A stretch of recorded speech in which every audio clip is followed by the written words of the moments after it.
जय भीम दोस्तों, मैं रजत मौर्य आप सभी का स्वागत करता हूं बहुजन साहित्य के इस विशेष कार्यक्रम खास मुलाकात में। आज हमारे साथ मौजूद हैं सुमित चौहान जी, जो कि पेशे से एक पत्रकार हैं और अभी वो एक यूट्यूब पर अपना एक पोर्टल चला रहे हैं न्यूज बीट के नाम से। इससे पहले उन्होंने कई मेन स्ट्रीम मीडिया में काम किया हुआ है और अपनी बहुजन पत्रकारिता के लिए वो बहुत मशहूर हैं।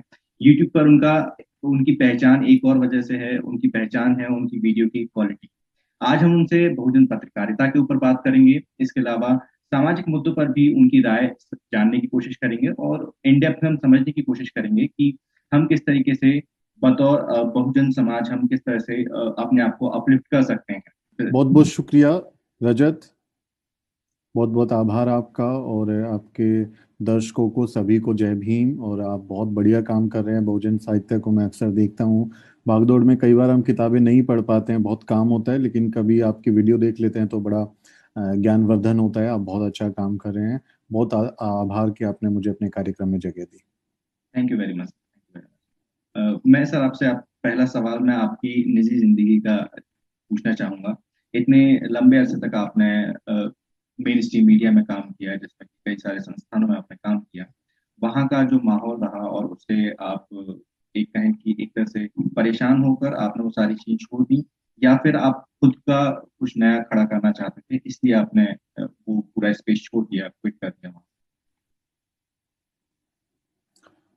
देखिए रजत, जब आप करियर में किसी भी विषय को चुनते हैं तो जाहिर सी बात है कि आपका उसमें इंटरेस्ट होता है, आपकी रुचि होती है उसमें, और आप चाहते हैं कि आप अपने करियर के लिहाज से उसको चुनें और कामयाब हों, अच्छा करियर आपका रहे। और वही एक वजह थी कि हमें पत्रकारिता में इंटरेस्ट था। स्कूल कॉलेज टाइम से मैं अखबार पढ़ने का शौकीन रहा, अखबारों में लिखता रहा। कॉलेज की मैगजीन्स हो या कुछ हो तो मैं हमेशा लिखने में और एडिटोरियल काम में मैं शामिल रहा। तो एक रुचि था, एक इंटरेस्ट था। उसकी वजह से हम लोगों ने फिर ग्रेजुएशन के बाद Indian institute of mass communication join किया, वहाँ से पत्रकारिता की पढ़ाई की।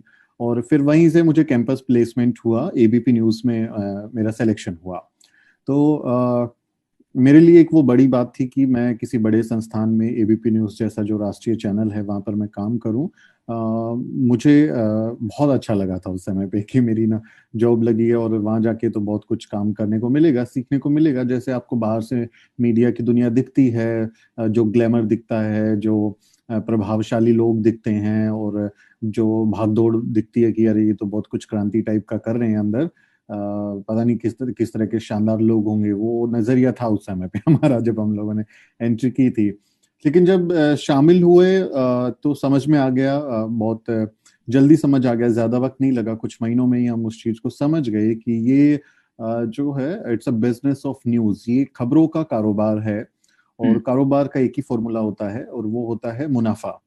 तो मुनाफा चाहे किसी भी तरह से आए, वो मुनाफे पे ही काम करते हैं। और इंडियन मीडिया के साथ क्योंकि मैंने 4 अलग अलग संस्थानों में काम किया, तो बहुत करीब से देखा मैंने अपने करियर में कि ये एक चैनल का इशू नहीं था। मैं जहां मैं गया, जिस भी चैनल में गया, एक तो वो कि वो लोकतंत्र का चौथा खंबा होने का जो दावा होता है वैसा कुछ नहीं है।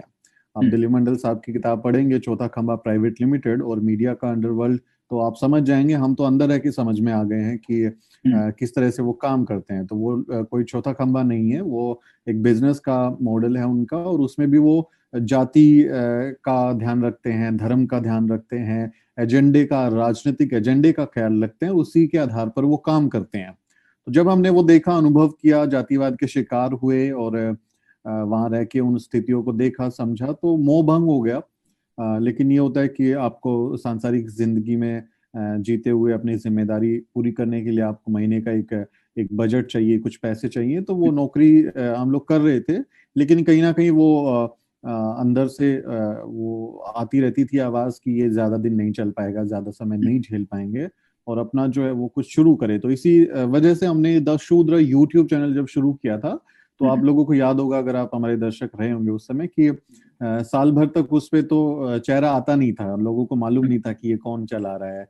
कौन इसका एडिटर है या कौन इस पे कंटेंट देता है। मैं सिर्फ वॉइस ओवर करके और वीडियो एडिट करके मैं डालता था। ग्राउंड रिपोर्ट्स भी करते थे तो हम उसको पैकेजिंग फॉर्म में करते थे, वॉक थ्रू वगैरह, या उसमें हम पीटीसी नहीं करते थे, हम आते नहीं थे उसमें, क्योंकि उस समय जॉब चल रही थी और वो पूरे जोखिम होते हैं नौकरी करते हुए, कि वो आपको जॉब नहीं मिलेगी, वो चीजें नहीं होंगी। तो वो जो खुन्नस थी अंदर अंदर, जो पीड़ा थी, उसी की नतीजा था कि हम लोगों ने एक यूट्यूब चैनल शुरू किया कि अपना कंटेंट जो हम वहां नहीं बना सकते हैं बैठ के, वहां पे तो करने नहीं देते हैं वो काम, और अपने मसलों पर तो बिल्कुल वहां पे लोग नहीं है, शामिल नहीं है, तो वो कंटेंट करने नहीं देते हैं। तो उस कंटेंट को हम यूट्यूब पे डाल देते थे बना के क्लिप्स में। और फिर बाद में हालात बदले, जब फाइनली वो चीजें हुई, मुझे नौकरी छोड़नी पड़ी कोविड में, और फिर हमने ये तय किया कि जब हम एक यूट्यूब चैनल ऑलरेडी चला रहे हैं और उसको हम विस्तार दें, टीम बढ़ाएं, लोगों को जोड़ें, पोर्टल शुरू करें, फिर एक नेशनल मीडिया पे हम लोग काम कर रहे हैं लगातार।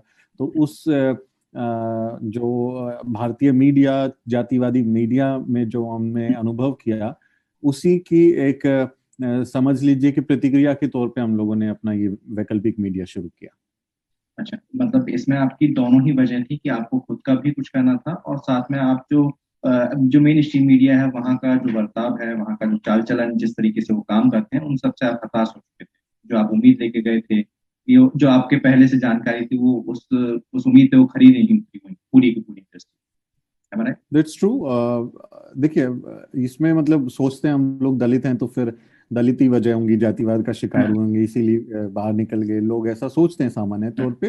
लेकिन प्रोफेशनली एथिक्स जो हम लोगों ने मीडिया स्कूल में, भारत का नंबर 1 इंस्टीट्यूट है AAMC, वहां से हमने पढ़ाई करी, और जो मीडिया एथिक्स हमको सिखाए गए, जो मीडिया का स्वरूप हमको बताया गया, जो हम देखते हुए एक अपनी कल्पना में मीडिया को लेके चल रहे थे, वो प्रोफेशनली भी इनकरेक्ट है। वो वहां पर प्रोफेशनली भी अच्छा काम नहीं कर रहे हैं। आप आज देखिए कोविड सिचुएशन में कितना बुरा हाल हुआ देश का, लेकिन किसी ने सवाल नहीं पूछा सरकार से कि आपने ऑक्सीजन क्यों नहीं दिया, आपने अस्पताल क्यों नहीं बनाए, आपने वैक्सीन का डिस्ट्रीब्यूशन क्यों नहीं किया, आपने ये घोटाला क्यों किया। किसी ने सवाल नहीं पूछा। सब मीडिया घराने जो है वो चाकरी कर रहे हैं, और वो कभी सवाल नहीं करते हैं, सिस्टम का नाम लेने लगते हैं। अब ये सिस्टम कौन पैदा हो गया किसको मालूम। तो वो लोग सरकार के या दूसरे पूंजीपति घरानों के, उनके लिए काम करते हैं, और जनहित की जो चौथा खंबा जिसकी हम बात कर रहे थे, जनहित के मुद्दों की बात नहीं करते हैं। तो प्रोफेशनली भी वो हमारे लिए चैलेंजिंग हो गया था, क्योंकि हम तो उसी पृष्ठभूमि से आए हैं जहाँ पे हमने समस्याएं देखी हैं और जहाँ पे हमने जनवादी चीजों को देखा है। तो हमें लगता था कि यार मीडिया तो मतलब एक क्रांति करने की जगह है, और इससे तो मतलब लोगों का भला हो सकता है ना।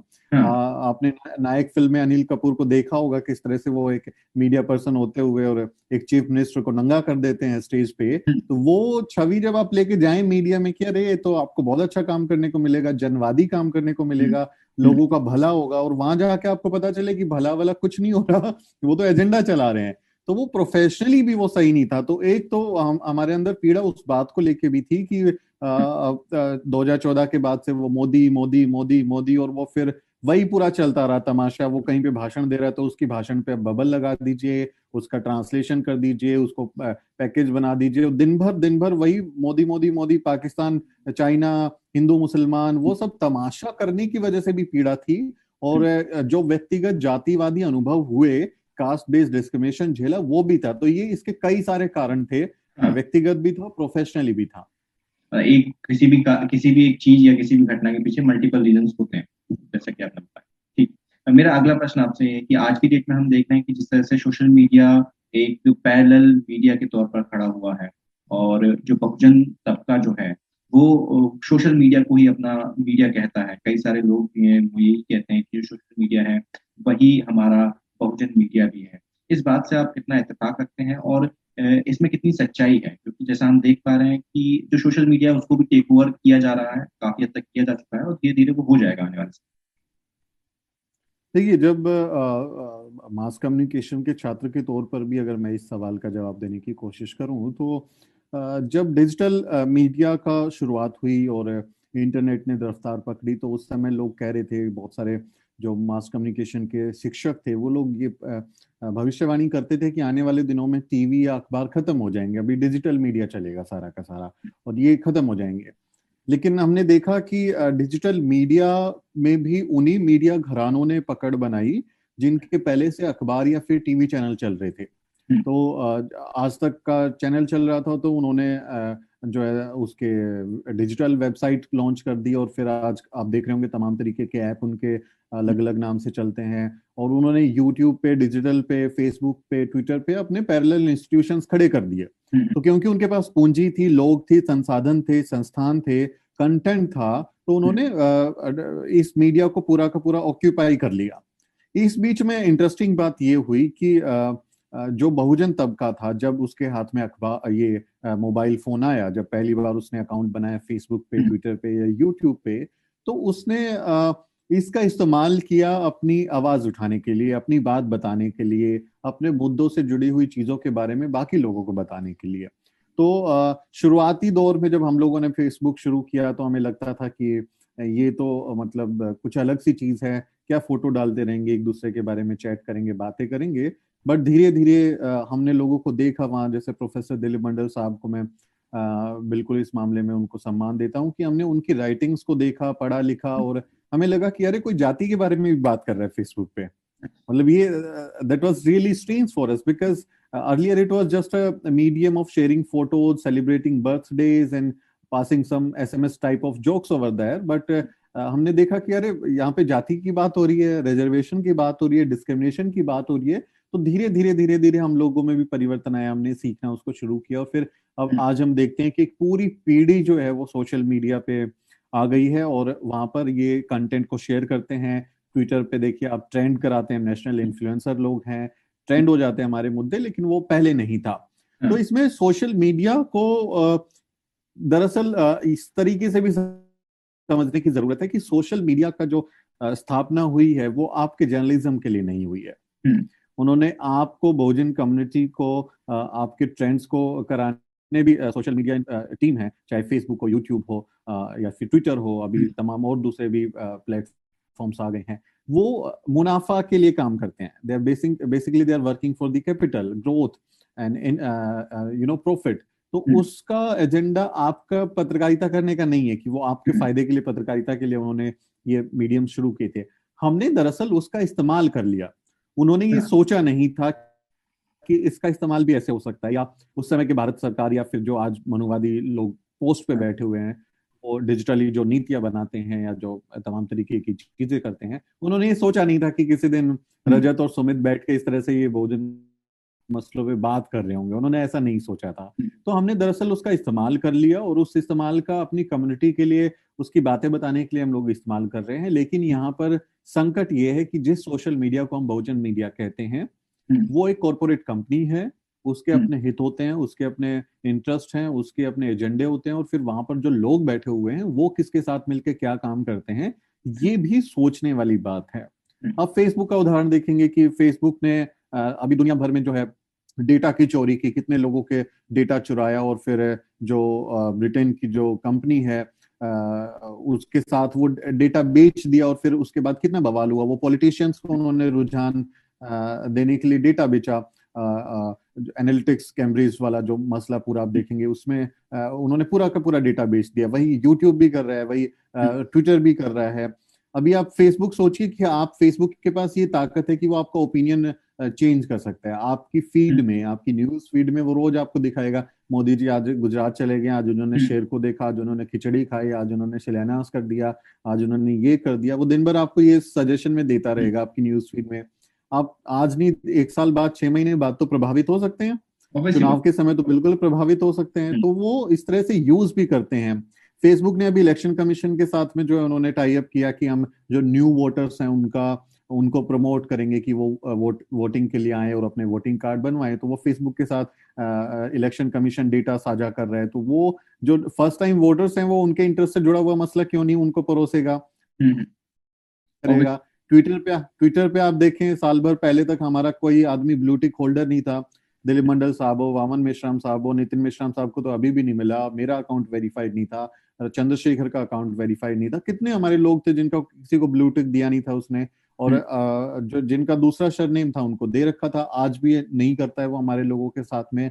SC ST से जुड़े हुए मसलों पे, एट्रोसिटी से जुड़ा हुआ कोई आप वीडियो यूट्यूब पे डालिए, वो उसको कहेगा कि it is not suitable for advertisement, वो उसको लिमिटेड एड्स कर देता है, आपको रेवेन्यू नहीं देता, आपको लगातार। अब दलितों पे तो यही खबरें आ रही हैं, एनसीआरबी का डेटा कहता है कि 100 अपराध के मामले रोज दर्ज होते हैं, तो हम उसमें से 5 खबरें भी करें दिन में, 5 पे 1 रुपया नहीं मिला, आप टीम का खर्चा कैसे चलाएंगे? तो आप फोर्स हो जाएंगे कि आप दूसरे कंटेंट पे चले जाएं, और इस तरह के जो सीरियस मैटर है उनको आप छोड़ें। तो ये बहुत ही गुथा हुआ मसला है। इसको ये कहना कि ये बहुजनों का सोशल मीडिया है, किस दिन वो द न्यूज वीक को बंद कर देंगे, हमारा ट्विटर अकाउंट छीन लेंगे, हमारा फेसबुक बंद कर देंगे, किसी को मालूम नहीं है। तो इसके जब तक ये चल रहा है हम इसको इस्तेमाल कर रहे हैं स्मार्टली, अदरवाइज इसको मैं सोशल मीडिया और बहुजन मीडिया के तौर पे तो मैं नहीं देखता।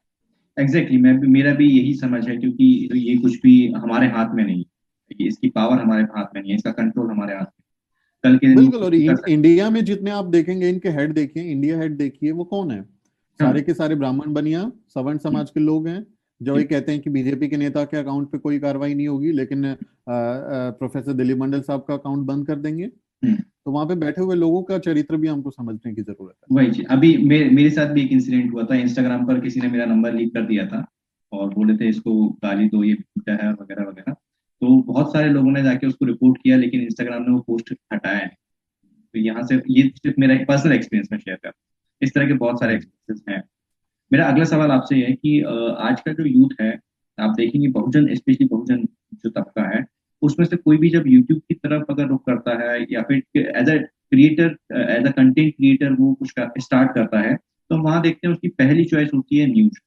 पर उसके अलावा भी बहुत सारे ऐसे क्षेत्र हैं जिन पर कि अभी तक बहुजन तबके की निगाह नहीं गई है, बहुजन तबके के व्यक्तियों ने जाकर उसको टेस्ट ही नहीं किया। तो उन लोगों के लिए आप क्या कहना चाहेंगे? क्योंकि जहां तक मेरा ऑब्जर्वेशन है कि ये लोग आ तो जाते हैं, लेकिन वो उस तरह का क्वालिटी कंटेंट या फिर क्योंकि उनकी उनकी उतनी समझ नहीं बन पाती, उसे देख कर और वो काम कर रहे होते हैं, लेकिन उनकी उतनी समझ नहीं है। उसकी वजह से कई सारे ऐसे हमने ऐसे भी चैनल्स देखे जो गाली गलौज कर रहे थे, बहुजन तबके के ही हैं। तो उनके लिए आप कुछ एक संदेश अगर देना चाहें तो बहुत बेहतर हो। देखिए, बहुत ही जरूरी सवाल आपने उठाया है। और यूट्यूब को आप देखेंगे तो उनका जो टैगलाइन है, वो जो अपने आप को प्रचारित करते हैं, वो क्रिएटिव प्लेटफॉर्म की तरह अपने आप को प्रचारित करते हैं कि आपके अंदर टैलेंट है, उससे जुड़ा हुआ कुछ कंटेंट क्रिएट कीजिए और आप हमारे प्लेटफॉर्म का इस्तेमाल कीजिए। हालिया कुछ वक्त में हमने देखा कि जो बहुजन तबके से आने वाले जो लोग हैं, वो यूट्यूब पे जब भी आ रहे हैं तो वो सीधा न्यूज चैनल खोल देते हैं। और उनको लगता है कि मतलब एक इसका इस्तेमाल यही हो सकता है, इसका कोई और इस्तेमाल हो नहीं सकता। तो जितने लोग हैं वो सब यूट्यूब पे पत्रकार बन गए हैं, यूट्यूबर। और वो फिर किसी के बारे में कुछ भी बोलते हैं, अनाप शनाप बोलते हैं, उल्टा सीधा थंबनेल लगा देते हैं, और क्वालिटी का तो कहना ही क्या है। तो वो एक तरीके से इसको जो है ना मिसयूज कर रहे हैं। मैं सीधा सीधा बोलूं कि वो इसको मिसयूज कर रहे हैं, क्योंकि एक क्रिएटिव प्लेटफॉर्म पे आप उसका इस्तेमाल अपनी क्रिएटिविटी दिखाने के लिए कर सकते थे। आप ब्लॉगिंग कर सकते थे। आप तथागत लाइव हमारा कितना बढ़िया चैनल है, वो कितना शानदार काम कर रहे हैं। आप देखिए, आप बहुजन साहित्य पे काम कर रहे हैं, है ना।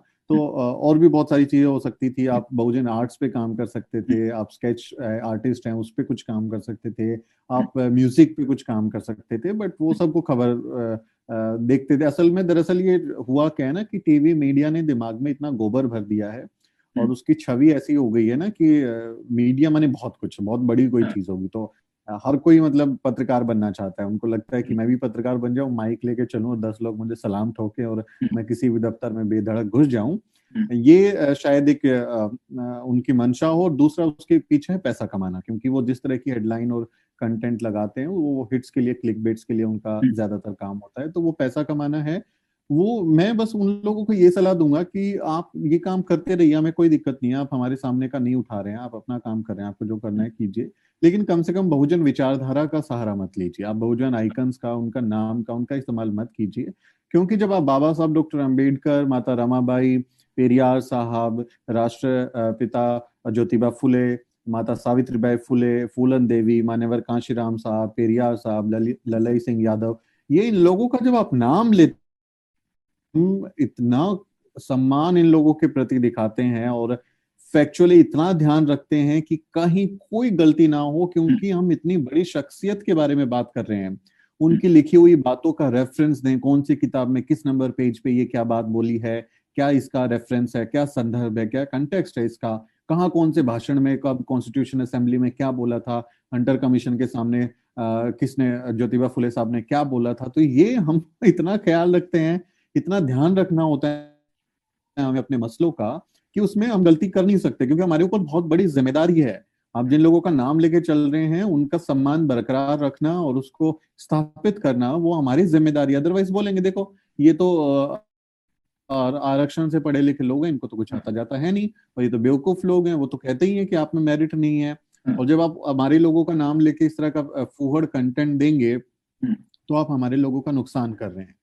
तीसरी एक चीज की हमारा जो बहुजन ऑडियंस है वो अगर आप उसको अच्छा कंटेंट नहीं दे रहे हैं, इंफॉर्मेशन नहीं दे रहे हैं, आपका उसका तरीका अलग हो सकता है, लेकिन आप उसको इंफॉर्मेशन, सूचना ही नहीं दे रहे हैं, खबरें नहीं बता रहे हैं, और वो खबरें देखने के लिए वो वापस जी न्यूज जा रहा है, वहां पे वो सुधीर चौधरी का नफरती एजेंडा देखता है, वहां पे वो आज तक पे चला जा रहा है, एबीपी पे चला जा रहा है, तो फायदा क्या हुआ आपका, आपके होने ना होने का फायदा क्या हुआ?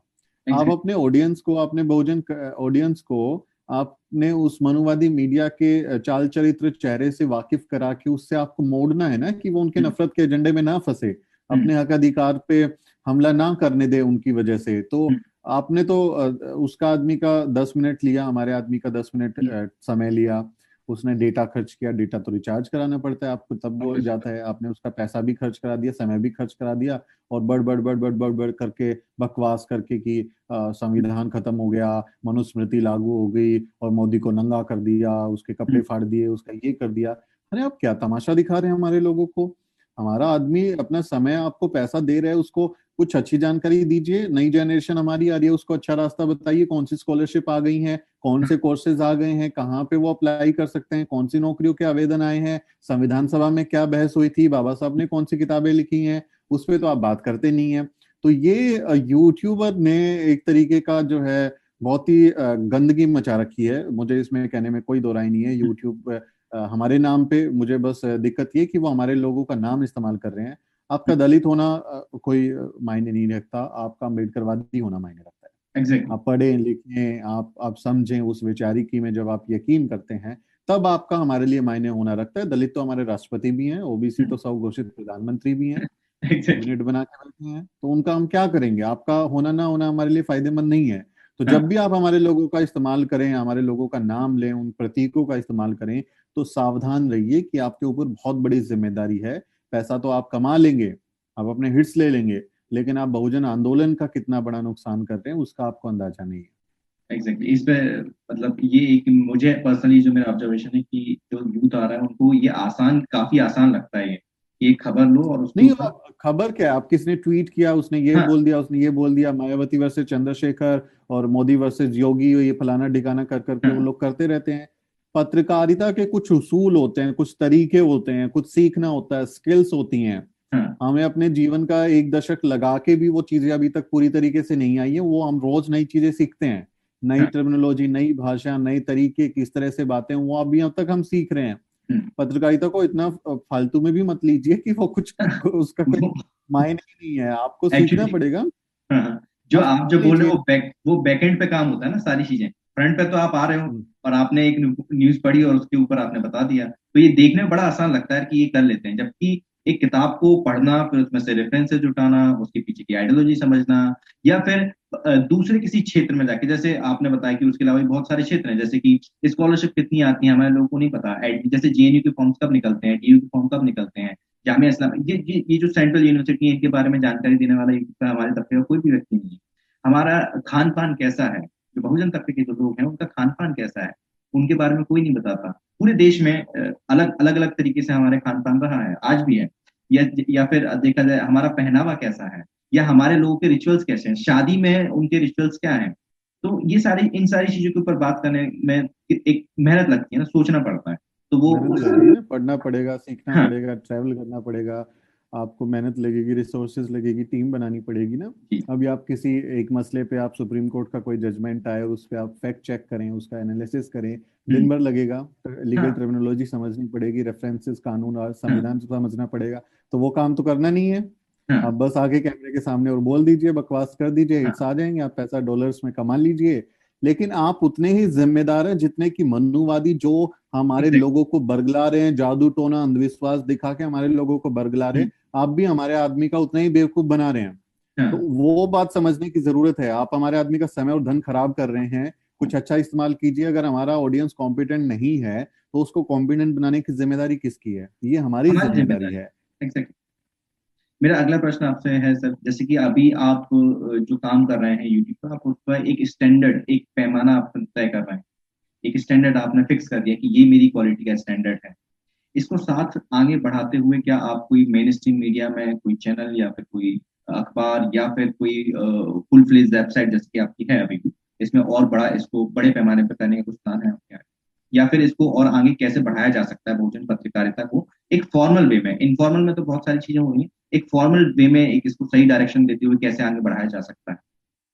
देखिए, हम जो अभी काम कर रहे हैं वो फॉर्मली ही कर रहे हैं। वी हैव अ ऑर्गेनाइजेशन, हमारा रजिस्टर्ड ऑर्गेनाइजेशन है, हमारी वेबसाइट है, यूट्यूब चैनल है, ट्विटर अकाउंट, सब हमारे हैंडल्स वेरीफाइड हैं। तो हम एक स्ट्रिक्टली फॉर्मली वे में ही काम करते हैं। और हमारी टीम, अगर आप वेबसाइट पे जाके अबाउट सेक्शन में जाके देखेंगे तो आप देखेंगे कि हमारे जितने भी टीममेट्स हैं दे आर हाईली क्वालिफाइड। वो पत्रकारिता में, अच्छी पत्रकारिता स्कूल से पढ़ाई करके या फिर अच्छे ब्रांड्स में काम करके हमारे साथ जुड़े हुए हैं। कोई भी फालतू का आदमी हमारे साथ में नहीं है। हम नहीं जोड़ते हैं, दिन भर में 10 वीडियो नहीं करते, हम एक वीडियो करेंगे लेकिन क्वालिटी वाला काम करेंगे। तो वो हमने मानक अपने स्थापित किए हुए हैं। और हम इट्स के पीछे, पैसे के पीछे नहीं भागते, क्योंकि हमें मालूम है हमारे ऊपर बड़ी जिम्मेदारी है अपने समाज की, अपने महापुरुषों की, महिलाओं की। तो उनकी हमें ध्यान रखना है, उनके बारे में। तो उस पे तो हम लगातार काम कर रहे हैं। मेन स्ट्रीम मीडिया पे अगर आप टीवी चैनल के रूप में उसको समझते हैं तो टीवी चैनल स्थापित करने के लिए करीब करीब 200 करोड़ रुपए चाहिए। मेरे पास पूरा डीपीआर पड़ा हुआ है, सारी चीजें, इंफॉर्मेशन उसमें है। 200 करोड़ रुपए कोई मुझे दे दे तो मैं कल ही चैनल शुरू कर दूं।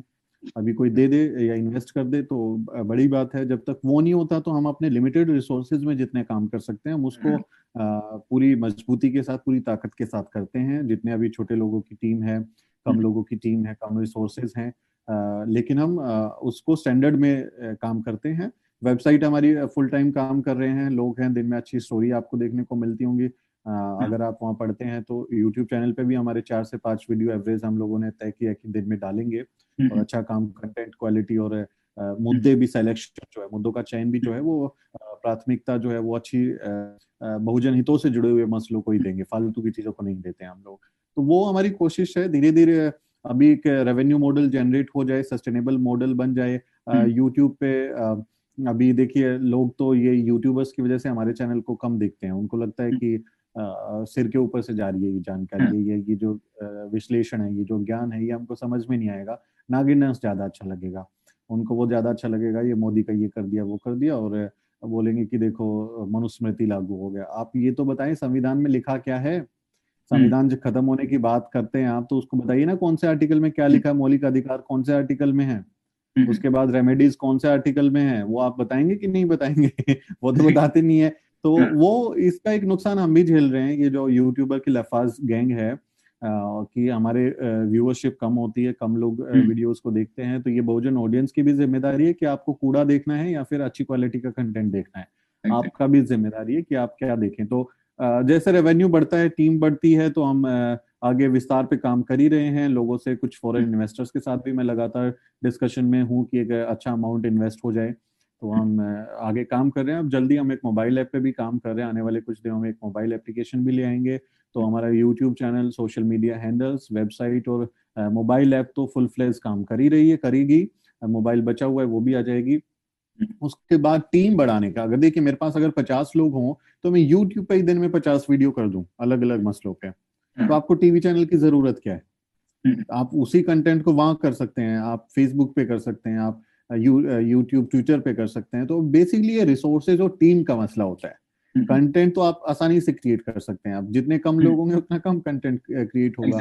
तो हमारी कोशिश है, सपना तो है, एक बड़ा सपना है, लेकिन नामुमकिन नहीं है, मैंने देखा है। और मैं जरूर से, मैं कोशिश मेरी पूरी है कि मैं इसको हकीकत करूं। और बाबा साहब डॉक्टर अम्बेडकर ने जिस तरह से अखबार निकाले, पत्रिकाएं निकाली, मूक नायक जनता, प्रबुद्ध भारत समता, ये उस परंपरा को हम लोग लेके चल रहे हैं, है ना। हमारे पेरियार साहब ने अखबार निकाला, मान्यवर कांशीराम साहब ने बहुजन संगठक और तमाम अखबार निकाले, बल्कि फूले साहब ने भी अखबार निकाला, पत्रिका निकाली। तो वो हमारे ऊपर बड़ी विरासत है, उसको हम आगे स्थापित करेंगे बिल्कुल आने वाले दिनों में। हम प्लानिंग और अभी जैसे जैसे रिसोर्सेज बढ़ते हैं टीम का विस्तार करेंगे, कुछ और लोगों को, अच्छे प्रोड्यूसर्स को अभी कुछ बातचीत चल रही है, कुछ और लोगों को शामिल करना है टीम में, क्योंकि यूपी चुनाव और पंजाब चुनाव को देखते हुए हम थोड़ा विस्तार कर रहे हैं कि चुनाव यात्राएं निकालें और चुनावी कवरेज को भी बहुत ग्राउंड लेवल पे अच्छे से किया जाए। तो वो प्लान है। मैं उम्मीद करता हूँ कि मैं अच्छे कई साल जीऊंगा, अच्छे से जिंदगी जीऊंगा, स्वस्थ रहूंगा और इस सपने को हकीकत करके दिखाऊंगा। बिल्कुल, मेरी मेरी और मतलब मेरी तो कोई टीम है नहीं, तो मेरी तरफ से ही आपको शुभकामनाएं सर, और आप ऐसा करेंगे। तो वन मेरा अगला मैन आर्मी। प्रश्न मैं तो अकेले ही पढ़ता हूँ, अकेले ही शूट कर लेता हूँ, फिर एडिट करके डाल देता हूँ। तो मेरा अगला प्रश्न आपसे है कि हमारा जो समाज है वो नैरेटिव सेट करने में बहुत पीछे है, और हम ये कई बार देखते हैं कि वो दूसरों के द्वारा दिया गया नैरेटिव है उसमें गिर जाता है, वो अपने नैरेटिव नहीं गढ़ पाता, और उसी नैरेटिव में वो उलझा रहता है। वो उनकी बहस, उनको ऐसा लग रहा है कि वो अपने लिए बहस कर रहे हैं, लेकिन हकीकत में वो उन्हीं के नैरेटिव को चला रहे होते हैं। तो इसके ऊपर इस पर आप क्या सोचते हैं, इसके ऊपर क्या आपके विचार देखिए, ये एक गंभीर सवाल है और इसका जवाब बहुत आसान नहीं है। है? एक रोमन कवि हुए हैं जुवेनल, अगर आपने उनके बारे में पढ़ा हो, उनका एक कोट है, एक बात है, उन्होंने कही थी कि if you can not give bread to your people show them circus. अगर आप अपने लोगों को रोटी नहीं दे सकते हैं तो उन्हें सर्कस दिखाइए।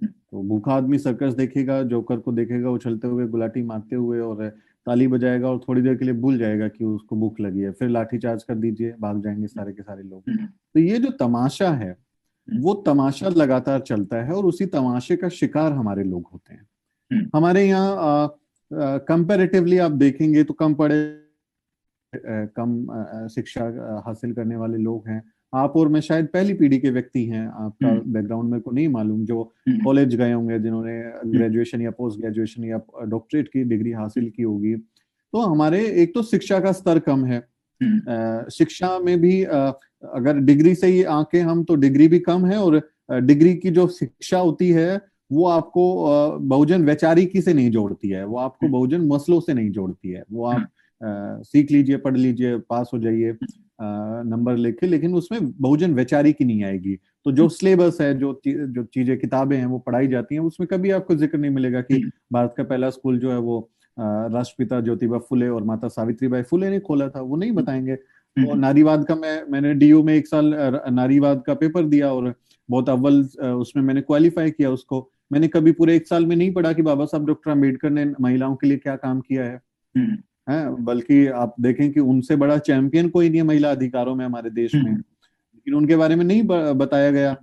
तो ये जो सिलेबस और तमाम ये एजेंडे हैं बाबा साहब और तमाम हमारे लोगों के लिटरेचर को सीमित कर देना, उनका प्रकाशन ना होने पाए, वो लोगों तक ना जाए, सिलेबस में शामिल ना करें, तो उससे भी असर पड़ता है।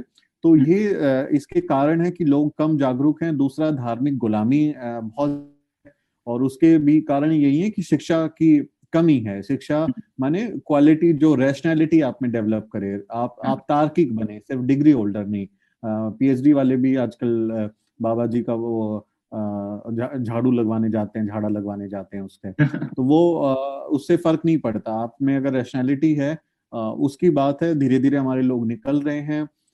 तमाम रीजन है कि उसको पढ़ने नहीं दिया, पढ़ाया तो फिर बेवकूफ बना के रखा। आपने जो है उसको नौकर बनाने के लिए तैयार किया कि जाके एसएससी में शामिल हो जाइए, दिल्ली पुलिस में जाके, यूपी पुलिस में, एमपी पुलिस में जाके आप कांस्टेबल बन जाइए। आप उसको सपने नहीं दिखाते हैं बड़े, आप उसकी रेशनैलिटी बढ़ाते नहीं कि जाओ बेटा यूपीएससी क्लियर करो, वो तो नहीं सिखा रहे बेटी जाओ तुम फॉरेन सर्विसेज में चली जाओ, उस तरह से तो सिखा नहीं रहे। तो उसके ये सब तमाम धार्मिक गुलामी, अशिक्षा, अंधविश्वास और कॉन्फिडेंस की कमी, अपने इतिहास, अपने बहुजन नायक नायिकाओं के बारे में ना जानना, ये तमाम कारण हैं कि वो अपना खुद का नैरेटिव नहीं सेट कर पाते। वो दरअसल उसी तमाशे को देखते हैं जो उनको दिखाया जाता है, जो तमाशा दिखता है। तो अभी लेकिन धीरे धीरे जैसे हमारे लोग आ रहे हैं, आप जैसे लोग निकल रहे हैं, नई पीढ़ी आ रही है, तो एक बदलाव हमको दिखता है डेफिनेटली। आज देखिए ओबीसी में नीट आरक्षण लागू कर दिया मोदी सरकार ने, झुक गई वो। उससे पहले SC ST एट्रोसिटीज एक्ट पे हमने देखा कि आंदोलन हुआ, लोग आए सड़कों पे, 13 पॉइंट रोस्टर के मसले पे मोदी सरकार झुकी। और ये तीसरी बार है अपने पूरे कार्यकाल में, 7 साल के मोदी सरकार के, जो तीसरी बार झुकी है सरकार। आप सीए एनआरसी का देखें, किसान आंदोलन देख लें, किसी मसले पे वो पीछे नहीं हटे, लेकिन बहुजनों की ताकत है कि वो झुका दिया उनको। तीसरी बार मोदी सरकार ने अपनी हार स्वीकार की है। तो लोग निकल रहे हैं, अभी वो चीज समझ रहे हैं, वो एजेंडा समझ रहे हैं, छलावे को पहचान रहे हैं, ये पहचान कर रहे हैं कि कौन हमारा है, कौन हमारा। वक्त लगेगा, धीरे धीरे सीख रहे हैं। और आने वाले दिन उम्मीद है कि आप जैसे साथी और आएंगे और इस आंदोलन में अपनी और भूमिका निभाएंगे और फिर एजेंडा चलाएंगे। आज हम ट्विटर पे एक कोई भी मसले को अपन नेशनल ट्रेंड करा लेते हैं। अभी ये ताकत कैसे आ गई? ये वो जागरूकता की ताकत, शिक्षा की ताकत और सामूहिक एकता की ताकत है ये हम लोगों में, कि हम उस पे प्रभाव डाल पा रहे हैं, अपनी उस स्पेस को रिक्लेम कर पा रहे हैं। तो थोड़ा सा वक्त लगेगा, लेकिन मुझे लगता है कि उम्मीद रखनी चाहिए हमें। उम्मीद तो रहती है सर, बिना उम्मीद के तो कुछ हो ही नहीं। मेरा अगला प्रश्न सर नारीवाद से ही जुड़ा था। हम देखते हैं कि हर जगह पर बहुजन, मैं सिर्फ बहुजन तबके के कॉन्टेक्स्ट में ही बात करता हूँ, बहुजन तबके की जो महिलाएं हैं, जो लड़कियां हैं, उन्हें जानबूझकर हमारे ही समाज के लोग पीछे रखते हैं। मैक्सिमम जो जो थोड़ा सा नारीवाद को समझते हैं या फिर पेट्रियार्की की सत्ता को समझते हैं, वो इस चीज को कम कर रहे हैं, हालांकि उन्होंने भी पूरी तरह खत्म नहीं किया है। इस पर आपके क्या विचार हैं? क्योंकि जैसा मैंने आपको आपके पर्सनल ब्लॉग में देखा है, आप बहुत ही अच्छे तरीके से मैम के साथ, और आपकी एक केमिस्ट्री काफी अच्छी दिखाई देती है। तो इसलिए मैंने आपसे ये चीज सवाल पूछा कि ये इसको हम कैसे ओवरकम कर सकते हैं। देखिए, अगर हम ये मसले को थोड़ा अपने महापुरुषों और महिलाओं के संदर्भ में हम इसको समझें, तो हमारे जो लोग हुए ना, उन्होंने देखिए दो विचार हैं। एक ये हिंदूवादी विचार क्या कहता है कि ईश्वर से मिलने के लिए या कुछ बदलाव करने के लिए गृह त्याग कर दीजिए, घर छोड़ दीजिए, और वो सन्यासी बन जाइए और अपनी जिम्मेदारियों से भाग जाइए, कुल मिला के। एक परंपरा वो है, और एक हमारी परंपरा है जिसमें हमारे लोगों ने ग्रस्त जीवन में अपनी जिम्मेदारियां निभाते हुए अपने पार्टनर के साथ मिलके और पूरी दुनिया में अपना नाम कर दिया और बदलाव ऐसा किया कि आज जो है पूरी दुनिया सैल्यूट करती है ना। आप ज्योतिबा फुले को देखिए, पति पत्नी, उन्होंने सावित्रीबाई फुले को पढ़ना लिखना सिखाया, वो तो अनपढ़ थी, उनको तो आता नहीं था, और फिर सावित्रीबाई फुले इस देश की पहली महिला शिक्षिका बन गई हैं। वो टीचर बनी पहली इस देश में, जो बच्चियों को पढ़ाती थी। तो वो क्रांति का बीज हम देखते हैं। हमारे लोग मेहनत कश तबके के लोग हैं। संत रविदास जो हैं वो जूते बनाते थे, लेकिन मेहनत करके खाते थे। कबीर जो है वो मेहनत करके खाते थे। वो निठल्ले और इन जो जमात है, ये जो चंदाखोर जमात है, भिक्षामदेही करने वाली जमात है, उसके लोग नहीं है। हमारे लोग मेहनत कश तबके के लोग हैं, वो मेहनत करके खाते हैं। बाबा साहब डॉक्टर अंबेडकर का उदाहरण लीजिए आप रमाबाई को देखिए। वो तो शिक्षित नहीं थी, पढ़ी लिखी नहीं थी, लेकिन उनका केमिस्ट्री इतना शानदार था, इतना बढ़िया, कि आप देखें कि वो उनके आंदोलन में बाबा साहब लिखते हैं, जब लंदन से उन्होंने लेटर लिखा कि रमा अगर तुम नहीं होती तो मैं बिखर गया होता, मैं खत्म हो चुका होता, तुम हो जिसने मुझे संभाल के रखा है। और ये जो परंपरा है, ये हम अपने लोगों से सीख सकते हैं। ये बहुत जरूरी है कि किसी भी सामूहिक आंदोलन में जब आप सोचते हैं कि बदलाव हो, क्रांति हो, तो उसमें आप अकेले क्या कर लेंगे भाई? आपकी संख्या 1 है, आपके पार्टनर की संख्या 2 हो गई, तो 2 मिलके तो और कुछ ज्यादा काम कर लेंगे। आप आंदोलन में आते हैं, आप अपने बच्चियों को और अपनी पत्नी को सोचें कि उनको स्टेज पे नहीं लाना है, उनको घूंघट करके रखवाएंगे, उनको लेके नहीं आएंगे और उनको कुछ सिखाएंगे नहीं, तो वो आपकी क्रांति नहीं होने वाली है। बाबा साहब डॉक्टर अंबेडकर ने क्या बोला? मैं किसी समाज की तरक्की को इस बात से आंकता हूं कि वहां पर महिलाओं ने कितनी तरक्की की है। तो आपकी महिलाओं ने कितनी तरक्की की है? आपकी महिलाएं क्या आज वो स्वतंत्र हैं? क्या वो पर्दा प्रथा, घूंघट और तमाम तरीके के आडंबरों से वो बाहर निकल पाई हैं? आपने उनको निकाला उस चीज से। आपने उनको जो है महिला अधिकार, जो उनके अधिकार हैं, वो दिया आपने अभी तक उनको किचन में ठूस के रखा है। आप बैठे बैठे कहते हैं पकौड़े बना के ला दीजिए, मैं फेसबुक पे जय भीम लिखूंगा, तो होगी क्रांति? आप नहीं कर सकते क्रांति। आपको उसको मौका देना पड़ेगा, आपको उसको बराबरी में लेके आना पड़ेगा। और इस लिहाज से ये जरूरी हो जाता है कि आप उसको समझें। पितर सत्ता माने क्या? पितर सत्ता एक मेल डोमिनेटेड सोसाइटी का एक परिचायक है, यानी पितृ यानी पिता, पिता की सत्ता। इसका शाब्दिक अर्थ हुआ कि मैं जो पेट्रियार्की है पैटर्नल साइड से, वो इसको जो है शासन चलेगा, उसका अधिकार चलेगा, उसकी सत्ता चलेगी। तो वो पितर सत्ता तो हमारे समाज में बहुत ज्यादा गंभीर रूप से व्याप्त है, और वो क्योंकि इतना गुथा हुआ है तो बहुजन समाज उससे अलग नहीं है, वो उससे निकला नहीं है, वो नहीं निकला है। लेकिन हमें प्रेरणा लेके सीखना है कि हमको ये बात समझें, क्योंकि दरअसल होता क्या है ना रजत, की जो सवर्ण महिलाएं हैं, जो सवर्ण नारीवादी महिलाएं हैं, आपने पिछले दिनों देखा होगा फेमिनिज्म इन इंडिया की जो महिलाएं एक्टिविस्ट हैं, वो मायावती के बारे में कितनी बेहूदी बातें बोल रही थी, क्या लिख रही थी। तो दिक्कत क्या है कि सवर्ण महिलाओं को पेट्रियार्की तो समझ में आती है कि पेट्रियार्की नाम की कोई चीज होती है, लेकिन उनको कास्टिज्म समझ में नहीं आता कि जाति भी कोई मायने रखती है। दलित महिलाओं के मुद्दे अलग हैं। दलित महिलाएं जो हैं कुपोषण के कारण सवर्ण महिलाओं के मुकाबले 14 साल पहले मर जाती हैं। दलित महिला जब खेत में काम करने जाती है तो उससे रेप की गुंजाइश ज्यादा है, क्योंकि आरोपी जानता है कि वो दलित है, वो उसका कुछ उखाड़ नहीं सकते, तो उसके साथ यौन हिंसा के संभावना ज्यादा है। और हमारा महिलाओं जो हैं उनके मुद्दे अलग हैं, तो वो उस बात को रेखांकित नहीं करती सवर्ण फेमिनिस्ट महिलाएं। उनको लगता है कि नहीं, सब नारी एक जैसी और जाति तो कोई मसला है नहीं। वही चीज हमारे समाज के बहुजन तबकों के पुरुषों के साथ होती है। पुरुषों को कास्टिज्म तो समझ में आता है, लेकिन पेट्रियार्की समझ में नहीं आता। उनको लगता है कि जातिवाद तो हो रहा है, देखो हमारे साथ उसने फलाने ने ये बोल दिया, उसको गांव में ये डांट दिया, खेत में नहीं घुसने दिया, ये नहीं करने दिया, लेकिन they themselves don't know about patriarchy, they don't understand it. उनको वो समझ में ही नहीं आती कि ये पेट्रियार्की भी कोई एक चीज होती है जो जेंडर को, एक जेंडर को दूसरे जेंडर पे हावी करता है और उसकी करता है। तो जब महिलाएं हैं, जिन महिलाओं को आपने घर में रखा, आपने उनके ऊपर ये तमाम मनुवादी चीजें थोप दी, और एक फ्यूडल जो पेट्रियार्की है, सामंती पितर सत्ता, उसको लेके आप तो भाषण दे के आते हैं मंच पे कि देश में क्रांति करनी है, और चलो क्रांति करनी है, बाबा साहब के सपनों का भारत बनाना है, और घर आके आपके जो है वो जो है कपड़े आपकी बीवी धो रही होती है। ये यही चीज तो दोगलापन जो अपने समाज का है, क्योंकि उन्होंने एक नया नया एक पैमाना गढ़ दिया नारीवाद का, कि हमने अपनी लड़की को पढ़ा दिया, अब हमारी लड़की जॉब भी कर रही है, हमने उनको पूरी खुली छूट दे दी। ये उनका बस इतना पैमाना हो गया। इसके अलावा आप किस तरीके से घर में ही हिंसा आप कर रहे हो, आप अपनी साधारण बोलचाल में आप किस तरीके से उनको नीचा या फिर कमतर दिखाने की कोशिश कर रहे हो, ये इन सारी चीजों पर कोई भी अभी ज्यादा बात नहीं करता। समझने की जरूरत है कि आप जेंडर जस्टिस की जब आप बात करते हैं तो आपको बराबरी का सलूक करना होगा, बराबरी का दर्जा देना होगा अपने पार्टनर को, अपने साथी को। और जो पति पत्नी और परिवार की जो संस्था है, जो कि मनुवादी संस्था है, वो आपको गुलाम बनाने की एक विचारधारा है कि आप पति पत्नी हैं तो वो गुलामी करेगी आपकी, और आप उस पे जो है कुछ जो मर्जी चाहेंगे, जिस तरह की बातें कर लेंगे, अत्याचार कर लेंगे। तो ये जो विचारधारा है, ये मनुवादी विचारधारा है, आपको बदलनी पड़ेगी। हमारे बहुजन समाज के जो लोग हैं, ये मुझे इन पे हैरानी होती है कभी कभी। ये बोलते हैं अरे वो तो जातिवाद कहते हैं, जातिवाद नहीं होता तो तुम अपनी बेटी ब्याह दो ना हमारे साथ में।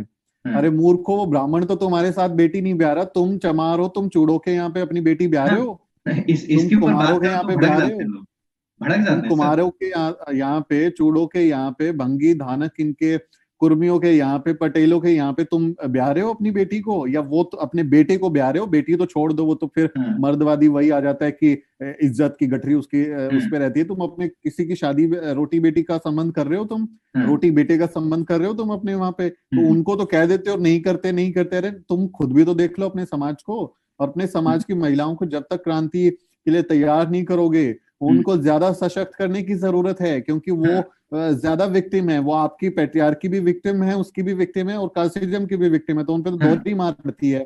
उनको तैयार कीजिए, उनको आंदोलन में जोड़िए, बहुजन वैचारिकी से जोड़िए, और ये आपकी जिम्मेदारी है। और जब तक आप नहीं करेंगे, जब तक उनको ये चीज नहीं सिखाएंगे, उनको आत्मनिर्भर, सशक्त, बाबा साहब के जो विचार हैं, माता सावित्रीबाई फुले, रमाबाई, फूलन देवी, फूलन देवी बनाइए अपनी बेटियों को, है ना, वो आइडल है आपकी। फूलन देवी आइडल है, वैसा बनाना है अपनी बेटियों को। और आप तो सोचें कि पकोड़े तल दो मेरे लिए, चाय बना के ला दो मेरे लिए, मेरे को जाना है बाबा साहब के मिशन के काम पे प्रचार करने। अरे ऐसे क्रांति नहीं होगी, आप नालायक हैं, आप मूर्ख हैं अगर आप ऐसा सोचते हैं। आपको अपने पार्टनर के साथ में, घर की महिलाओं के साथ में, माँ के साथ में, बेटी के साथ में, भाभी के साथ में, ताई के साथ में, काकी के साथ में झंडे लेके बाहर निकलोगे साथ में, जब वो बैठ के बात करेगी ना, तब क्रांति होगी। Exactly exactly. इसमें मैं एक अपना पर्सनल लाइफ का एक एक्सपीरियंस शेयर करता हूँ। अभी कुछ महीने पहले मेरी ताई जी ने मेरी शादी के लिए बात करी थी। तो मैंने उनसे ये कहा कि मैं तीन जाति को छोड़ के, सॉरी, चार जाति को छोड़ के मैं किसी में भी शादी कर लूंगा। तो उन्होंने बोला कौन सी? मैंने उनको बोला ब्राह्मण के साथ शादी नहीं करूंगा, क्षत्रियो में नहीं करूंगा, वैश्य में नहीं करूंगा, और चमारों में नहीं करूंगा, क्योंकि मैं खुद ही चमार चार्टर का मैं करता हूँ। तो बोलते हैं चलो इन तीनों का तो ठीक है, ये बताओ चमारों में क्यों नहीं करोगे? भाई ये कौन सी बात होती है, नहीं करना मुझे। आप खुद समझिए कि जब हम एंटी कास्ट मूवमेंट चला रहे हैं और हम अपनी अपनी जाति में शादी करेंगे, तो ये किस तरह का एंटी कास्ट मूवमेंट है? किस तरह से आप जाति का विनाश करोगे? तो बोलते हैं कि जाटवू की लड़कियां क्या मर गई हैं क्या? मैंने मर गई हूँ या जिंदा हूँ मुझे नहीं करनी, आपको समझ में आ रहा तो ठीक है, नहीं हो तो ठीक। तो इस तरह की आपको ये, देखिए, हाँ। इस पे तो मैं खैर अलग राय रखता हूँ। हाँ। पहली चीज तो ये कि हम अरेंज मैरिज के कॉन्सेप्ट के खिलाफ हैं। हाँ। मैं पर्सनली बिल्कुल उसको पसंद नहीं करता हम्म, कि हम्म, किसी मेरी जिंदगी में मुझे अपने जिंदगी का हिस्सा बनाना है, और अपने आने वाले 50-60 साल, 10 साल, जितने भी दिन जिंदा हम्म, रहें, उसके साथ मेरे को रहना है, ये आप तय करेंगे। हम्म, मतलब आप मुझे बताएंगे मुझे किसके साथ रहना है। तो हाँ, मैं इस विचार के खिलाफ हूँ कि कोई किसी के लिए पार्टनर ढूंढे। मैं चाहता हूँ कि सब अपने समानता के साथ में, सबको राइट टू चूज, जिस तरह से आप हम्म, राइट टू लिव की बात करते हैं, हाँ, राइट टू डिग्निटी की बात करते हैं, राइट टू इक्वालिटी की बात करते हैं, I also talk about right to choose. आपको अपना एग्जैक्टली। जीवन साथी चुनने का अधिकार होता है। आप अपना जीवन साथी खुद चुने, और हमारे घरों में वो माहौल बने कि दोस्ताना माहौल हो, परिवार के साथ में वो बातें हो, और वो सीखें। तो वो अगर होता है तो उसमें फिर जातीय धर्म का तो हम कोई बंधन नहीं रखते हैं कि आप ब्राह्मण से शादी नहीं करेंगे, उससे नहीं तो वो करेंगे। मेरा मेरा तो इंडिविजुअल वो चॉइस है, मतलब। that's your हाँ, personal choice. हाँ, I'm not going to exactly, comment on that, but हाँ, in my opinion, if you're in love with somebody, then caste and even the gender is doesn't matter. हम तो same sex हाँ, की marriage की भी बात करते हैं कि आप हाँ, अगर सेम सेक्स में, या फिर जो LGBTQI में जो लोग शामिल होते हैं, वो अगर हाँ, अपना पार्टनर चुनना चाहें तो वो हम्म, चुने। तो हम तो उस विचार के लोग हैं। बाबा साहब डॉक्टर अम्बेडकर ने एनालिसिस ऑफ कास्ट में भी ये बात लिखी है कि हम्म, किस तरह से एक जाति के व्यक्ति जब अपनी ही जाति के लोगों से शादी करते हैं, हम्म, तो वो एक जातिवाद को बढ़ाने का काम करते हैं। अब हाँ, ब्राह्मण ने ब्राह्मण से शादी की तो ब्राह्मण बच्चा पैदा हुआ, बच्ची पैदा हुई। चमार ने चमारी से शादी करी तो चमार बच्चा बच्ची पैदा हुई। तो हम्म, आपने तो जाति व्यवस्था को कैरी करने का काम किया। हाँ, इंटर कास्ट आप शादी करते हैं, इंटर रिलीजन हम्म, शादी करते हैं, या सेम सेक्स मैरिज करते हैं, या इस तरह से जो स्थापित परंपरा है उसके उलट जब आप शादी करते हम्म, हैं, तो आप डाइवर्सिफाई होते हैं। आप हम्म, जो है विविधता लेके आते हैं, आप समानता लेके आते हैं। आप ब्राह्मण और दलित के बच्चा जो है वो जाति व्यवस्था से बाहर आ सकता है। हम्म, ही और शी कैन डिसाइड कि मैं मेरी जाति क्या होगी। वो later on they can decide कि मेरे हाँ, को ब्राह्मण बनना है, या मेरे को क्या बनना है, या उनमें से कुछ भी नहीं बनना। हाँ, हम जाति हम परस्यू भी करनी है नहीं करनी। नहीं करनी है। तो हाँ, अभी हम धनक के नाम से एक एनजीओ में हम लोग काम करते हैं। That NGO works for the right to choose. वो हम्म, लोगों की मदद करता है शादी कराने में। हम्म, उसमें हमारी जो community of interfaith intercaste couples, not the caste and religion, हम्म, हमारे 1,000 से ज्यादा कपल है उसमें। हम्म, उसमें बहुत सारे लोग ऐसे हैं जो अपने रिलीजन के कॉलम में ह्यूमैनिटी लिखते हैं, कास्ट के हम्म, कॉलम में ह्यूमैनिटी लिखते हैं। They hmm, don't go with the caste name and the religion. तो हम्म, वो डाइवर्सिफाई होता है जब आप इस तरह से करते हैं। और हम्म, बाबा साहब ने बताया कि कैसे ब्राह्मणों ने अपनी ही जाति में, अपने कुल के गोत्र में शादी कर करके जातिवाद को और मजबूत किया। और हम्म, फिर उनकी देखा देखी, उनको कॉपी कर करके बाकी लोगों में ये जो है ना सेम कास्ट मैरिज की प्रथा मजबूत हुई। हाँ, तो इसके ये शुरुआत उन्होंने ही करी है। बाकी आपकी शादी हो जाए, मेरी शुभकामनाएं। बिल्कुल देखेंगे, अगर हो जाए तो अच्छी बात है, नहीं होगा तभी कोई दिक्कत नहीं। मेरा अगला प्रश्न आपसे था सर, पेट्रियार्की को जब भी हम खत्म करने की बात करते हैं तो इसका पूरा भार महिलाओं के ऊपर चला जाता है, और जबकि पेट्रियार्की के साइड इफेक्ट उनके ऊपर होते हैं। वो प्रॉब्लम उनकी नहीं है, प्रॉब्लम मेल की है, वो हमारे दिमाग में भरा हुआ है कचरा। तो इसके ऊपर पुरुषों को कितना काम करने की जरूरत अ, देखिए, पेट्रियार्की जो है ना, है? That's not biological. हाँ, दैट्स नॉट बायोलॉजिकल कि आप पुरुष हैं तो आप पैट्रियार्कल ही होंगे, या महिला हाँ, हैं तो आप पैट्रियार्कल नहीं होंगे। That's ideological. ओके, ये, तो एक महिला भी उतनी ही पैट्रियार्कल हो सकती है जितना कि एक पुरुष हो सकता है। और कई बार क्योंकि वो महिलाओं को वो अवसर नहीं मिले होते हैं अपने वैचारिकी को विस्तार देने का, हम्म, सामाजिक न्याय को सीखने का, समानता का पाठ पढ़ने का, हम्म, अच्छी शिक्षा हासिल करने का, तो कई बार महिलाएं पुरुषों से ज्यादा पेट्रियार्कल होती हैं। तो हाँ, पेट्रियार्की जो है it's a state of mind. जैसे बाबा साहब डॉक्टर अंबेडकर ने बोला, caste is a state of mind. या, कास्ट क्या है? That's hmm, a state of mind. तो patriarchy itself is a state of mind.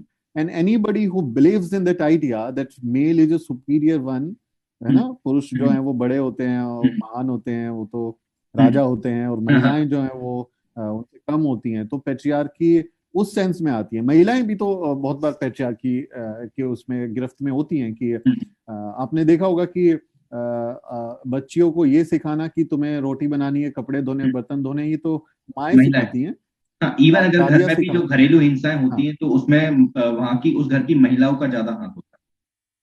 तो इस बात पेट्रियार्की से, द हाँ, सेम थिंग। तो ये वो एग्जैक्ट, आइडियोलॉजिकल चीज है, उसके हाँ, तमाम रीजंस हैं। अब इसमें हमने जब जेंडर स्टडीज पढ़ा था तो ये सवाल आया था, तो हमने उसका जो लॉजिक है, उसका ये लॉजिक है कि क्योंकि आपने एक महिला को आपने हमेशा उसको कैद करके रखा है घर में, उसको बाहर विस्तार नहीं दिया, सांसारिक चीजों में विस्तार नहीं दिया, तो उसकी एक लौती पहचान है उसका घर, उसका किचन, उसकी दुनिया, उसका जो सांसारिक है, जो वो उसकी जो पहचान है वो सिर्फ उसी तक सीमित है। अब एक माँ या एक महिला जो अपने पति से कुछ प्यार भरे लफ्ज सुनने के लिए, उसकी मुस्कुराहट देखने के लिए, वो उसके लिए अलग अलग पकवान बनाती है, घर को सजाती है, मेहनत करती है कि मेरा पति मुझसे अच्छे से बात करे, मेरे को पीटे ना, दारू पी के मेरे साथ मारपीट ना करे, वो ऐसे उस दौर से गुजरती है। और फिर उसके बच्चे की जब शादी हो जाती है तो उसकी दुनिया में एक और महिला आ गई जो कह रही है कि ये आधी दुनिया मेरी है, अब तुम्हारी नहीं है। ये किचन मेरा है, ये जो लॉबी में जो सामान रखा है ये मेरा है, ये बेडरूम एक अलग से मेरा है, तुम्हारे बेटे पे हक मेरा है क्योंकि वो मेरा पति है। तो जब इस तरह का बंटवारा होता है तो उस महिला के लिए, क्योंकि उसकी दुनिया ही सबसे बड़ी थी और उसको आपने बाहर कोई रिप्रेजेंटेशन नहीं दिया, उसको बाहर आपने वैल्यू नहीं दिया, तो उसकी दुनिया में आपने घुसपैठ कराई एक दूसरी महिला की, और जब वो उसको घुसपैठ को करती है तो उसको चोट पहुंचती है, उसको पीड़ा होती है कि अरे मैं तो इसकी मालकिन थी कल तक, अब ये आ गई है। तो ये एक साइकोलॉजिकल वारफेयर पूरा चलता है, एक टेंडेंसी चलती है, और इसमें पेट्रियार्की बड़ी भूमिका निभाती है।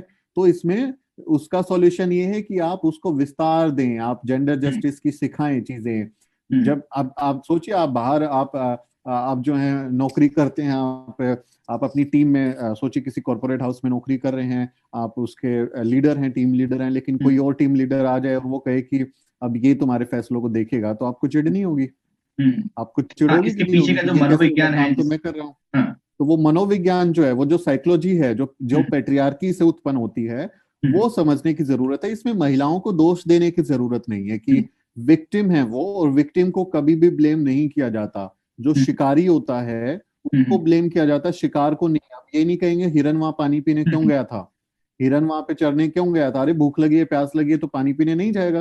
अब एग्जैक्ट, उसको शेर ने लपक लिया तो शेर के ऊपर ब्लेम करेंगे कि हिरन पे ब्लेम करेंगे? तो वो पेट्रियार्की का शिकार हैं। उसी तरह से पुरुष भी पेट्रियार्की का शिकार हैं, और पुरुषों थोपा हुआ पूरा का पूरा जेंडर का स्ट्रक्चर है कि आपको मर्द बन के रहना है, मर्द को दुख कभी दर्द होता है। बेहूदी वाहियात मनुवादी सामंती पेट्रियार्कल जो भाषा है, जो कि हिंदी फिल्मों में सवर्ण जमात के लेखकों ने लिखी है, उन्होंने ये विचार को बढ़ाया है कि मर्द की परिभाषाएं क्या होती हैं, वो रोएगा नहीं, क्या लड़कियों की तरह रो रहे हो, हैं तुम तो लड़कियों की तरह चल रहे हो, तुम्हारी तो भाषा जो है लड़कियों की तरह बात करते हो। तो ये पेट्रियार्की भी थोपी हुई है एक हाँ, पुरुष के ऊपर भी, वो भी इसका शिकार है। उसको सोचिए, हमेशा ये ध्यान रखना है कहीं मेरी जो भाव भंगिमाएं हैं, मेरा जेस्चर है, वो कहीं महिलाओं की तरह तो नहीं दिख रहा है, मेरी आवाज कहीं महिलाओं की तरह तो नहीं दिख रही है, ये मेरे खाने का तरीका उनके जैसा तो नहीं है, मैं बहुत इमोशनली होकर बात तो नहीं कर रहा हूँ।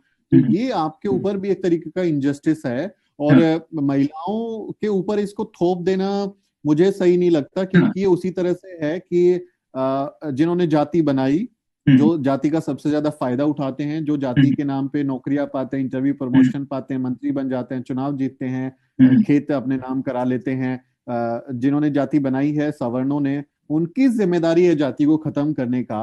लेकिन वो हमारे ऊपर थोप देते हैं कि हाँ। दलितों पे थोप देते हैं। तो ये उसी तरह का मसला है कि महिलाओं के ऊपर ना थोपिए, वो विक्टिम है जिस तरह से दलित विक्टिम है, कास्टिज्म के जो सवर्णों की जमात है उनकी बनाई हुई जाति के विक्टिम है। महात्मा गांधी क्या करते थे, दलितों के वहां पे जाके खाना खाते थे। अभी आप सोचिए, आपको कोरोना हुआ है, आपको टेबलेट्स लेनी है, आपको फेबीफ्लू और कोई दवाइयां जो है सजेस्ट करे डॉक्टर, और आपको कोरोना नहीं हुआ है, आपको खिलाई जा रही हैं, और साइड इफेक्ट आपको हो गए हैं, आपके शरीर में कुछ साइड इफेक्ट हो गए हैं। तो ये बेवकूफी करते थे गांधी वहां जाके। आपके आपको जातिवाद खत्म करना था तो आप बनिया थे, आप अपनी बनिया कम्युनिटी में जाके कहते कि भेदभाव मत करो, तो सब लोग बराबर हैं। उनको जाके समझाते कि आप गैर गैर बराबरी करते हैं, आप गलत आदमी, आप सही आदमी नहीं है। अब दलितों के वहां जाके आप कह रहे हैं भेदभाव मत करो। अरे एक दलित दूसरे दलित के साथ भेदभाव थोड़ा ही कर रहे हैं, वो उसके हाथ का छुआ नहीं खा रहा, वो ऐसा थोड़ा ही हो रहा है। अच्छा, तो जो बीमार है उसको इंजेक्शन लगाने की जरूरत है। इसमें भी तो सर ये है ना कि वो उनके यहाँ जाते थे तो उनके यहाँ का खाना नहीं खाते थे, ब्राह्मण के यहाँ से खाना बनकर आता था। अब तो ये दोगले आदमी थे, ये तो दोगले आदमी ये थे तो बाबा साहब ने। हाँ, ही वॉज ए हिपोक्रेट, हाँ, गांधी वॉज ए हिपोक्रेट। और बाबा साहब डॉक्टर अम्बेडकर ने, वो बीबीसी का इंटरव्यू आपने सुना होगा, उन्होंने बोला है कि आई नेवर कॉल हिम महात्मा, वो महात्मा हाँ, नहीं है। हाँ, वो कहते हैं, गांधी कहते हैं, हरिजन नाम का जो लेख लिखा उन्होंने, तो वो हरिजन हो गए। हम हरिजन भगवान के औलाद और तुम शैतान जन, जैसा मायावती ने बोला था कॉन्स्टिट्यूशन क्लब में कि फिर हम हरिजन है तो तुम शैतान जन हो गए, तुम शैतान के जने हुए हो। तो वो क्या कहते थे कि आपको चतुर्वर्ण का पालन करना चाहिए, और चतुर्वर्ण में जिस वर्ण को जो ड्यूटीज दी गई हैं उसका पालन कीजिए। मैं गांधी की हिपोक्रेसी पे बात कर रहा हूँ। तो उन्होंने बोला कि आप उसका पालन कीजिए। बोले बहुत अच्छी बात है, अच्छी बात है, समाज बना रहेगा, पालन कीजिए। बाबा साहब डॉक्टर अम्बेडकर ने उनका जवाब दिया, का मैं उसको छापा हूँ बाबा साहब ने, कि आप कहते हैं चतुर्वर्ण को मानो, आप वैश्य समुदाय से आते हैं, बनिया कम्युनिटी से, आपका काम है व्यापार करना, दुकान चलाना, बनियागिरी करना, फिर ये बैरिस्ट्री की पढ़ाई करने कैसे चलेंगे विदेश? यही तो आप काहे बैरिस्टर बने घूम रहे हैं आप, क्यों बैरिस्टर बने घूम रहे हैं? आपका काम है व्यापार करना। आप राम राम करते हैं, मंदिर जाते हैं, पूजा पाठ करते हैं, आपका काम है क्या? वो तो ब्राह्मणों का है चतुर्वर्ण में। आप क्यों ये धार्मिक उसको अनुष्ठानों को करते फिरते हैं और पुजारी की तरह बने, संत बने घूमते हैं? तो ये जो आदमी जो कह रहा है जबान से, उसके आचरण में वो चीज नहीं है, वो खुद आचरण में नहीं है, तो आप तो फिर हिपोक्रेट हुए ना, आप डबल स्टैंडर्ड्स हुए। तो ये डबल स्टैंडर्ड्स हटाने की जरूरत है। महिलाओं का जब भी सवाल आता है तो हमें वैचारिकी के तौर पे उनको साथ देना है, समर्थन देना है, और पैट्रियार्की से दूर होना है, समानता लेके आइए। आप हमने एक वीडियो भी बनाया है अपने चैनल पे कि माता रमाबाई और बाबा साहब डॉक्टर अंबेडकर, सावित्रीबाई फुले, ज्योतिबा फुले से हमारे जैसे कपल क्या सीख सकते हैं। ये वो वाला देखा हम है सीख सकते हैं समानता, हम उनसे सीख सकते हैं इक्वालिटी, कि हम कैसे समान रहें, कैसे अपने पार्टनर के साथ समानता का व्यवहार करें। और वो सीख सबसे बड़ी है, वो सीखिए, हिपोक्रेसी भी जाती रहेगी, पैट्रियार्की भी जाती रहेगी। मतलब इसको अगर हम समराइज करें तो सिर्फ पितृसत्ता को खत्म करने का पूरा बोझ औरतों पर नहीं होना चाहिए, पुरुष को भी अपने बिल्कुल ऊपर, नहीं होना है चाहिए। ना, पुरुष को, इवन पुरुष के अंदर बदलाव की ज्यादा जरूरत है, क्योंकि जो महिला है वो तो आशासन कर रही है, वो विरोध कर रही है आप जो कर रहे हो उसके साथ, लेकिन आपके अंदर कमी है, आपको अपने अंदर मंथन करना चाहिए, आप कहाँ कमी कर रहे हैं और आपको उसको बदलना चाहिए। बंटवारा कर दीजिए, 80% हाँ, पुरुषों की जिम्मेदारी है, 20% महिलाओं की है, एग्जैक्टली। क्योंकि महिलाएं भी पैट्रियार्कल हैं।